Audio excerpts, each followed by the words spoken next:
So thank you for having me here tonight. So as Bob said, in June of 2016, I traveled to Belize. I ended up gathering about 210 opinion questionnaires from local citizens in each of Belize's 6 districts. So this isn't just Maya people, this is Indigenous and non-Indigenous. I conducted a number of informal interviews as well. So again, goals of the project were to better understand how citizens view local archaeology, their identity, and their relationship with the archaeology and Maya heritage.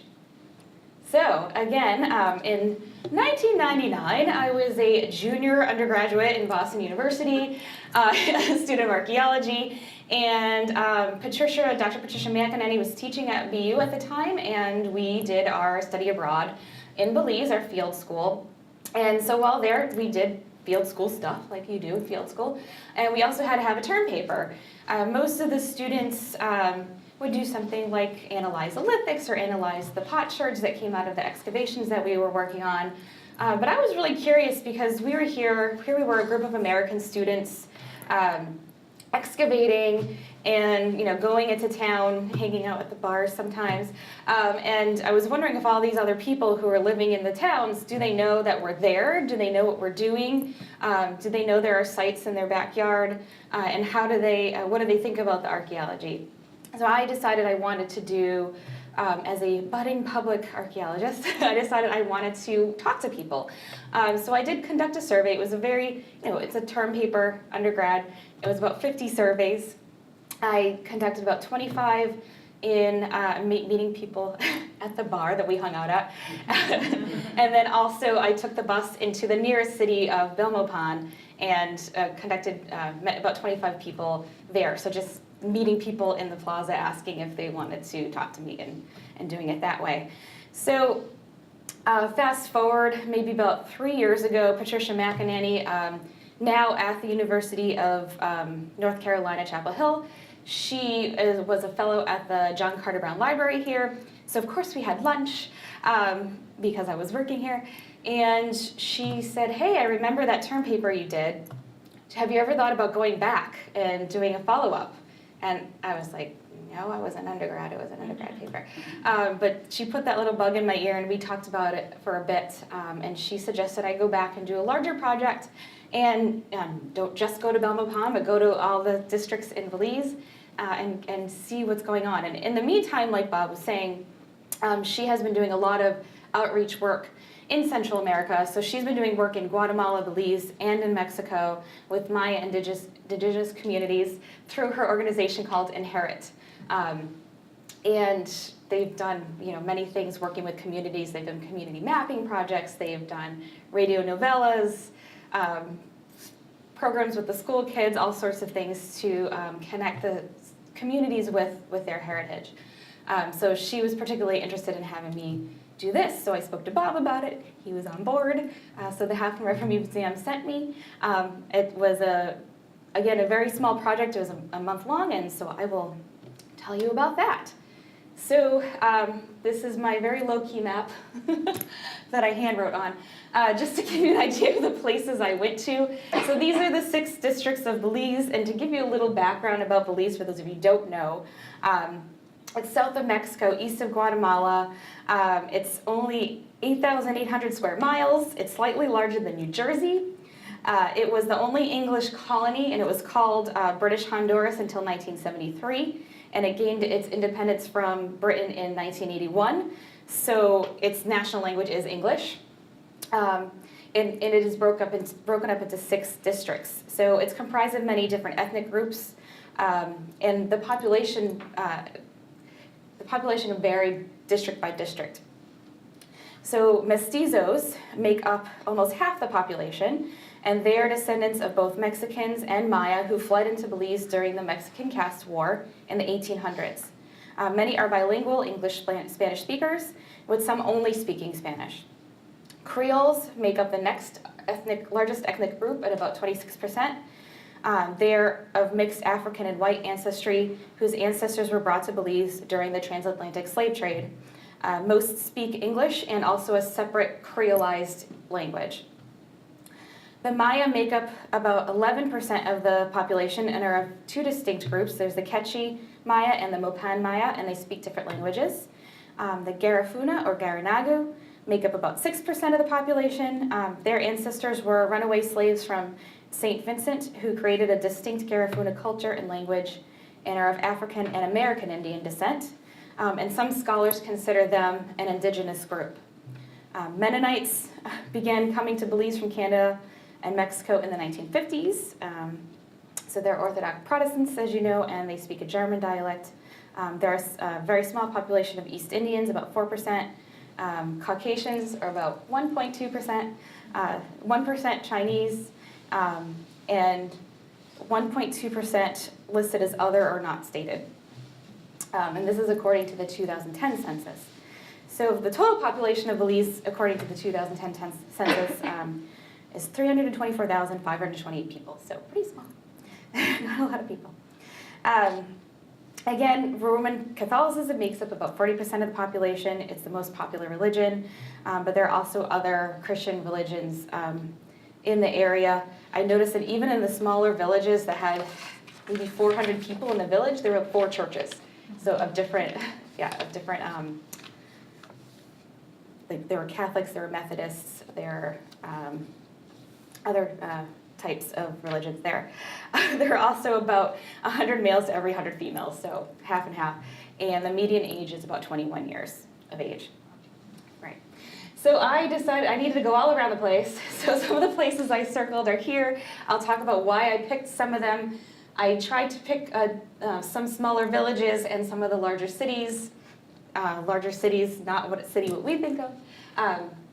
And I also tried to pick some of the villages that I knew were mostly Maya or mostly Mestizo or mostly Creole because I was trying to get many different people to answer my survey. So I'm going to talk about the experience I had in Aguacate. So my very first, and that's my face. My husband tells me he's sick of me making those faces in pictures, but I do it all the time. So the first stop was the village of Aguacate, and I went there first because Patricia McEnany introduced me to a former student of hers who was at the time working for her in the Inherit organization, Claire Novotny. She did her dissertation work in this village, so there's a site right on the very edge of this village, an archaeological site. And so she did her work there, and she did a lot of community involvement with them. And the weekend I was going down, she opened a heritage center. And so I wanted to see the heritage center, I wanted to see its opening, I wanted to talk to the people and how she involved them in that. The village does a homestay program, and that's what I did. So that's a means of making money. So at the time, the current village chairman headed this up. He was the only one with internet access. He lived on a hill. He did it through his phone, and people could set up to stay at a home. So I stayed with a family. That's me grinding corn for the tortillas that we made that night. And what was interesting was I needed to get permission to do surveys there, of course. So Claire Novotny had contacted the chairman before we came down to see if it was okay that I do this, and he said, oh yeah, sure. So we get there, and he says, well, there are elections this weekend. I might not be the chairman anymore. And you really should speak to the alcalde. So the chairman is the leader of, as set up by the English, and an alcalde is the traditional Mayan leader. So most of these Mayan villages had the 2 leaders. And they also had a village council. So he said I had needed to ask the alcalde, and he wasn't there that day, but he would be there the next day at the Heritage Center opening. So I'll talk about that. So this is Claire, right there, at the Heritage Center opening. So first we met people at the archaeological site. That's her showing some students some of the objects that are just on the surface of the site. Them going up to see a cave site, which some of you might not know that Maya left offerings in the caves because they believed that was the entrance to the underworld. And then this is the Heritage Center opening. She did her dissertation by working on that site, so she left objects to be at the Heritage Center, and she left her reports, her articles, her dissertation, those kinds of things to be at the Heritage Center. I contacted her recently for an update, since it's been so long since I was there, and she said it's going strong, people are using it. They're looking for funding to get solar panels because being closer to the equator than here, it can be dark by 6 or 7 almost all year round, so they're looking for solar panels so they can have some lights in there. So we have this lovely celebration, and I meet the alcalde there, and I talk to him about it, and there are some members of the council there as well, and they're like, yeah, that's a great idea, we like your project, but we can't give you permission, you have to do it in front of the council, because it's the community that needs to decide this. It's like, okay, I'm here for like 3 days.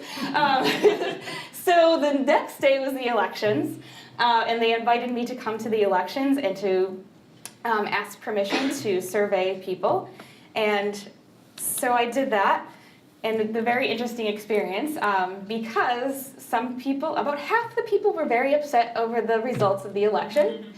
So I'm coming into a room of angry people. They're all men. And the alcalde introduces me in Quiche Maya, so I'm not really sure what he's saying. He seems happy. Some of the people who were talking to me the day before were trying to explain my project. And then they let me explain it in English. And then there were some arguments in Quiche Maya, so I didn't know what they were arguing about. But it turned out then they explained it to me in English. They did not give me permission to talk to people in town because a few reasons. One, it was interesting because they were used to Claire Novotny being there, and she was doing her work for her dissertation. So they understood that she was doing her work for her dissertation, but I wasn't a student, so they didn't understand why I was doing this. They said, "You're just a worker. You just work at a place." But the biggest reason is they're really overstudied. So I realized that after I got to Belize, and it wasn't just here. There were so many university students, almost in every town I went to, who were studying the people. So I think people were sick and tired of that, very understanding. And so they were kind of weary of that. They appreciated that I came and got permission. They said some people don't, but they were wary of that. They say see people come in, do their work, and leave, and then never share the work with them. And then they don't know what people are saying about them to the public. I'll try not to spend the whole time talking about this, but so I'll cut that short. But I didn't get to do any surveys at those first 4 days. So I'm only here for a month. So I'm a little nervous because I didn't get to do anything these first 4 days, but it was a really great experience. And I did get to talk to some people about the site. When we were looking at the site, we did find a looter's hole. So somebody pulled me aside and was like, "Oh, this is awful. You know, Claire's doing all this work because she's trying to get people to appreciate the site and to not loot it." And he's like, "Oh, I bet it's somebody from another village, and we really need, this is all our history, this is our history, this shouldn't happen." So I did have some little side conversations, but nothing official, I guess I should say, there. So then, after I left the village, I went around to a bunch of the larger cities. I won't tell you everything about every city. I did have a blog, if you wanted to see that. So this is Punta Gorda, this is Dangriga, which is in the south, mostly Garifuna community. This is Belmopan Market, and then this is the market in San Ignacio. So in the larger cities, I went to public spaces, markets or plazas, or up and down places where there were shops, and I approached people there. And then that's when I finally got some surveys going. So I did collect a lot in these places. Some people filled them out on their own. Some of them wanted me to speak to them and fill it out myself. But I did get going there. So, and I stayed in an Airbnb in Belize, in the middle of the cities. The Airbnb is actually in a Creole village, and the host helped me talk to some of her friends too, so I got some that way as well. Another quick interesting experience was in a village, San Antonio, Rio Hondo. This is in the north. of Belize. This is, you have to cross a large river to get there, and it's kind of an island in the middle of a larger river. It's a mestizo village. This was also an Airbnb. Yeah, so there was a gentleman in the village who worked with this family to build this little cabana so they can make money off the tourists so they could send their kids to college. So I stayed there, and I was hoping, again, I'm giving you some failures, I guess some lessons learned, but I was hoping to get some surveys in this village as well. But as you can see, that day was pretty nice, but then it started pouring, and it poured and poured. And so nobody was hanging out in the public spaces. So I got a few surveys from like the host family and from another family I had dinner with. But then I ended up going, the closest largest town is Orange Walk. And in town there, the shops are still open. So there's still people at the markets and things like that, even in the rain. So I got some rain-soaked surveys there, but I didn't have much luck in the village itself, but it was still interesting to spend time in the village. And one more quick story of a place I visited was Crooked Tree. So I went here. This was a Creole village. Again, also kind of in the middle of there's a river you have to cross to get there, and then on the other side there's a lagoon. And it's the home of the cashew. And the reason I wanted to go here is because there was another archaeologist, Dr. Alicia McGill, and I forget where she teaches. Oh, here it is. She teaches at North Carolina State. When she was a student, she worked with Dr. Ann Pyburn of Indiana University, and there's a site, and I'll show you pictures of me going to the site, kind of close to the village, but really far to the village. It's the closest village where Dr. Ann Pyburn excavated at for in the 90s and the early 2000s. And so Alicia McGill was her student then, and then she returned and she did a lot of community work. So this is not Alicia, this is her student of public history, Lisa, and they're putting a community exhibit together at the Obon Society building. So when you cross the river, the Obon Society building is right there, and the whole village is the wildlife sanctuary. So there are people living there, but it's very popular for birders. Obviously, it's Audubon, but you go there and you have to still buy your pass if you're not a resident to be able to go into the village, and all of the streets of the village are the Audubon Society trails, if that makes sense. Yeah. So they did a lot of work. They put this a nice community exhibit up. Over a few years, they worked very closely with the community to figure out what they wanted to see in the exhibit. It's a history of that community. Again, it's a Creole village, but they're also looking at the Maya history as well because there's that site near there. Unfortunately, again, I contacted Alicia in preparation for this talk to find out what's going on. She said the opening was successful. There's 100 people that came.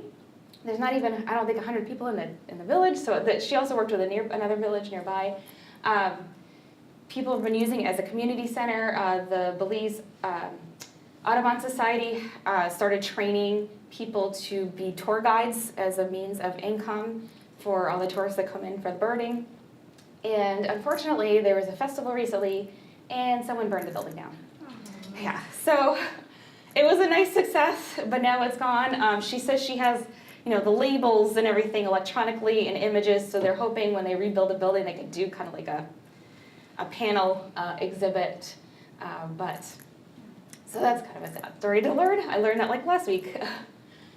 So while I was there, I wanted to visit the site, and I had to hire a guide because it was a 2-hour horseback ride to get there. And this is the lagoon that's on the other side. So when I was there, it was the very beginning of the rainy season. It was actually a drought.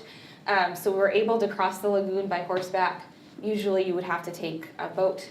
But this is the site in the distance. It's a hill. And then this is it here. So I wanted to show this because I know some people in the audience maybe have only seen the nice cleaned off sites that you go visit when you're a tourist, but this is what they look like when you first come upon them and not rebuilt. We also found a looter's hole here, unfortunately, The gentleman who brought me out was one of the people hired by Dr. Ann Piper. And so when you're an archaeologist in Belize, you have to get a permit and you have to hire local people to do the work with you. So a lot of the locals, when I did the surveys in this town, were talking about, oh, we wish the archaeologists would come back because we had work when they were here and now we don't have work. But then I heard from Alicia that the Obon Society was trying to train people. So hopefully that will change things there. But one of the other things with the site is you can't monitor it after.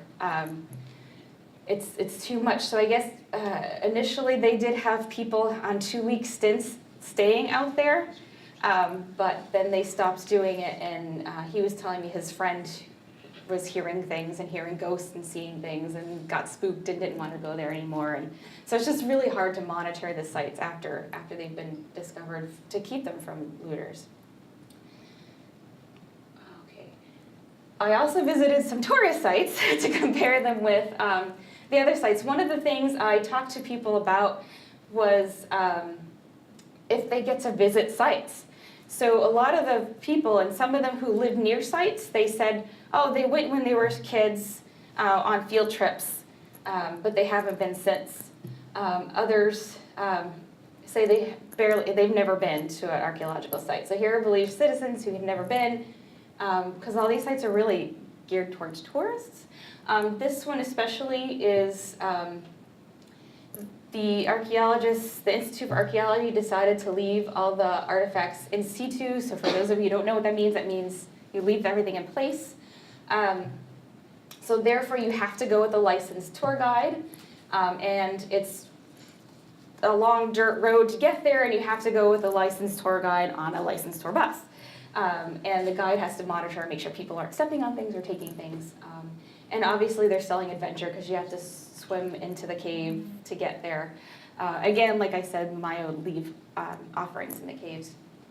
So this cost me, I think, about 85 US. So obviously a local Belizean citizen is not gonna be able to take a trip like that. So they might not ever get to go there unless they're the tour guide, which is also, there were a lot of tour guides around. This site was easy to get to. So this was near Corozal, which is in the northern part of Belize. This is the cleaned off site that I was talking about that looks different than when you really stumble upon it. Cleaned off, rebuilt.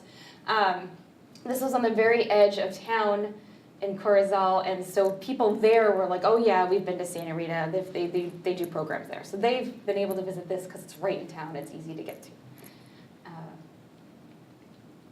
Marco Gonzalez Maya site. I went down there. It's on one of the islands of Key Ambergee, and it's on the southern end of the island. So it's the main tourist city is San Pedro. So even those who are living near the main tourist city, it's quite a drive to get down there. So it's not easy. A lot of Belizeans don't have vehicles to get there. It's about $10 US, but if you're a citizen, it's $10 Belize, which is about half the cost. And it was a very interesting site because it's not like one of the large tourist temples, and things are just everywhere. All the artifacts are just scattered. They have these displays in the park where I was amazed because all the artifacts are just on a table, and then there's a label pointing to them, labeling them, and I'm just amazed that all the pieces were in the spot that they're supposed to be in. I was like, I don't know how they do that. I don't know if someone goes and rearranges it, but being exposed to the elements, and then there weren't guards standing there, so I don't know how people aren't just like, taking stuff, but I was amazed by that. Kahal Pesh, I visited. I was going to a conference that day, which is why it's just like that. I changed my shoes to go see this. So this is on the very edge of San Ignacio, which is also a city, and it's right in the city, so it's easy to get to, but you do have to, again, pay the $10 to get in. You have to walk through a museum to get there, and this is another cleaned off, large site. All right, I went to the Archaeology Symposium while I was there. the reason I bring this up is because of something someone else says later that I'll tell you about. So, to the actual survey and results, my goal was to get 300 surveys and get 50 at each district. Obviously, that did not happen. So in some places, I was more successful than others. I only ended up with 210 total, and then, again, I wasn't able to get a lot in certain places. So I wasn't really able to do a cross-district comparison. So most of my results are kind of overall what I was learning from people. All right, so some of the questions. I won't go over every question here. If you're really interested in everything, I do have a chapter coming out in a book next summer, so you can read all those results there if you want all the statistics. All right, so, I only ended up with 7 surveys that were in Spanish, so I didn't really reach a Spanish population very well. And I had a difficult time talking to the Mennonites. So I didn't really get any Mennonites, and I think I only got one person who was Chinese, but it was mostly Creole, Mestizo, Maya, and Garifuna, and I had a couple of Caucasians who were citizens as well. So, looking at my time, deciding what else to skip here. All right, so one of the questions I asked was, do you feel you have a personal connection to local archaeological sites? So I wanted to ask this because the other thing that was going on is the Belize Institute of Archaeology put out a culture and heritage report right before I went out there, where they were encouraging people, all citizens of Belize, to look at that archaeology, that Maya heritage, as everyone's heritage, not just if you're indigenous, but as everyone's heritage. And I was wondering, well, do people connect to the Maya history if they're not Maya? Do they really believe that? Do they believe these sites are part of their collective heritage? So one of the questions I asked was if they felt like they had a personal connection to the archaeological sites. Most did say yes. Well, I should say 87 said yes, 80 said no, so I wouldn't say most. And then 36 weren't sure. And some of the no's were because I'm not Mayan, I guess, and because I've only been to 2 sites in my lifetime living here. And I'll talk about that a little later, too. That came out in one of my other questions. When I asked how people feel about foreign archaeologists working on sites in Belize, again, 47.7 answered positive or mostly positive. And the reasons for positive were the belief that foreign archaeologists have more education. They believe that archaeologists help them learn about their heritage. They believe that archaeologists then tell the world about them, and that they provide jobs for locals. So again, they have to hire people to work on the sites. The negative reasons, there weren't too many negative, but there were a few, and some were that they believe that archaeologists steal the artifacts, they don't trust them, or that archaeologists do the work for their own professional benefit. So they come, do the work, they leave, no one ever hears about it.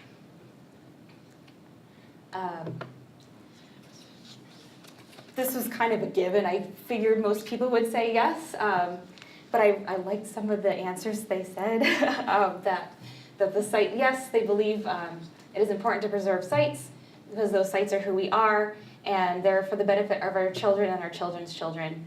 And tourism came up a lot, and a lot of my questions, which I'm not going to go over every question, but a lot of my questions, tourism and the economy and money came up a lot as the positive for the archaeology.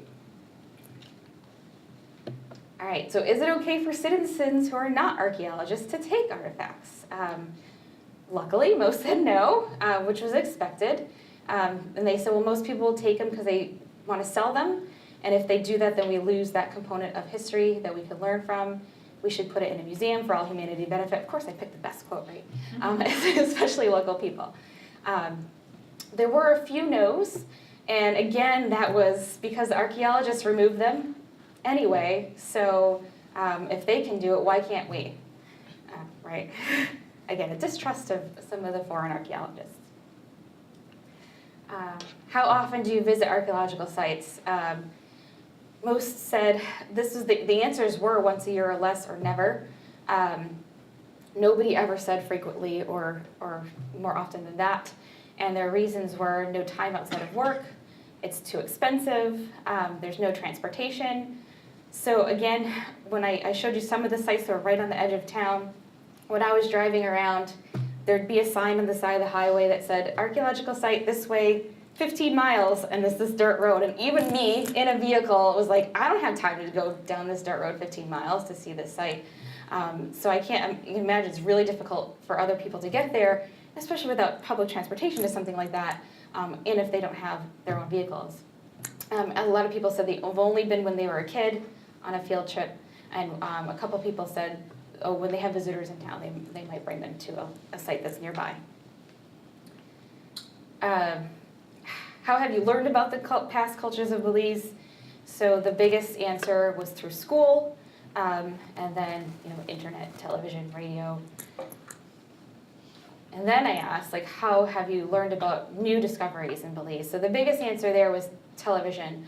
The Institute of Archaeology does a great job getting the word out through the TV. So while I was there were a couple of new discoveries. It was on the news, and when I was talking to people, they're like, oh yeah, I just heard about last night. It was on the news that they found this new thing in San Ignacio, and so that's their biggest way of getting information. And then I was asking what kind of outreach programs about history archaeology they likely participate in. The Institute of Archaeology does a lot of outreach. They do archaeology fairs in some of the bigger town centers. And they do lectures and workshops. But a lot of people said they were interested in tours. They would love to go to the sites, but they can't get there. But they are interested in that. Some informal conversations I had with people aside from the survey. So I wanted to also, I did ask some questions in the survey that was trying to elicit how people identify themselves and how that identity reflects with how they work with other people. And that didn't come out so much in the survey, but when I was talking to people, that came out a little bit more. So a Garifuna man actually refused to take my survey because he says he knows it's all about the Maya, and everything is Maya, Maya, Maya. Even when I lived in the States, that's all that was promoted about Belize was the Maya. That's because that's where the money is. So he's alluding to the tourism. But he went on and talked to me a lot about how there are Garifuna sites. And when I went to the Belize Archaeology Symposium, it was Maya, Maya, Maya, Maya. Oh, look, there's a Garifuna site. Maya, Maya, Maya. Oh, I think there were 2 people who talked about something that wasn't ancient Maya at that. So there was one person who talked about colonial era, and one person that did speak about a Garifuna site.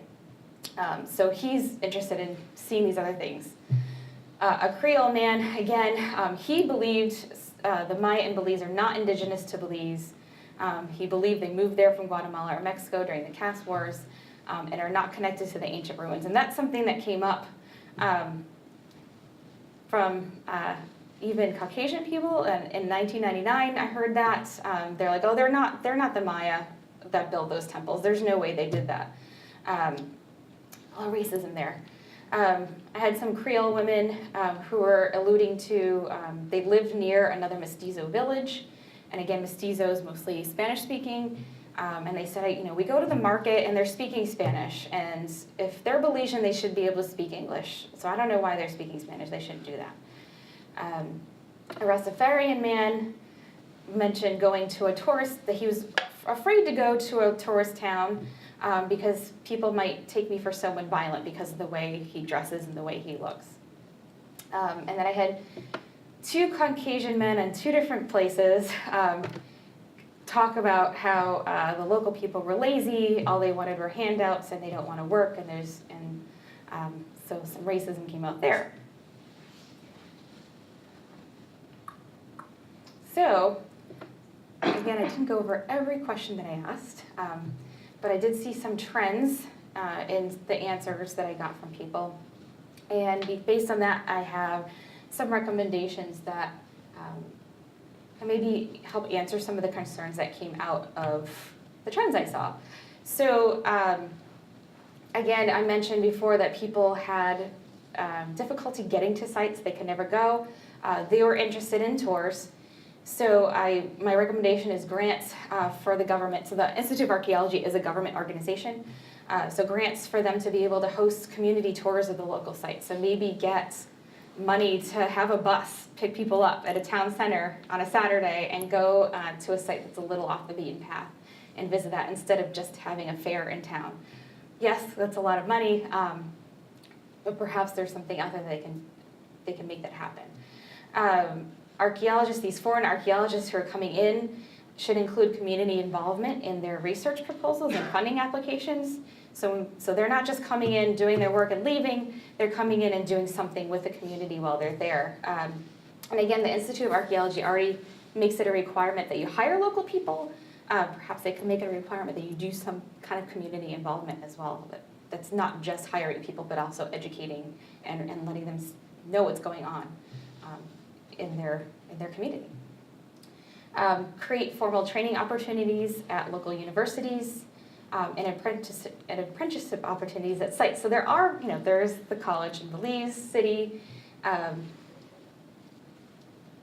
There's I think 2 current archaeologists there who are Belizean, and they went to the States to get their education and came back. And then all the other archaeologists that were at that conference were all from the United States or from Europe, a few from Europe.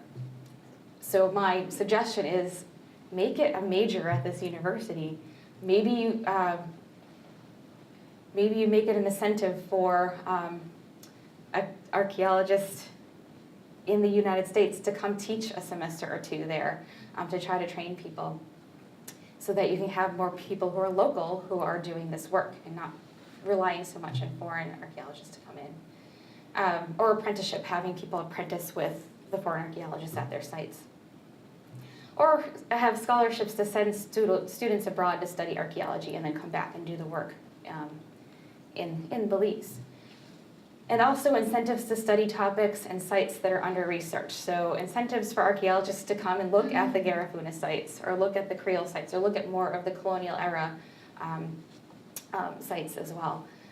So that's some of my recommendations after looking at some of the trends in my survey, and I think we have time. So if anyone has questions. So again, there's a lot more detail in the chapter I have coming up. More detailed of the statistics that I did, and also I also have a blog that I think is going to come back. It looks like it's dead at the moment, but I hope it'll come back, where I did talk more about what happened at different places that I was at. So I didn't want to. I could have talked for 3 hours, but I had to cut some things out. So, but I can answer questions.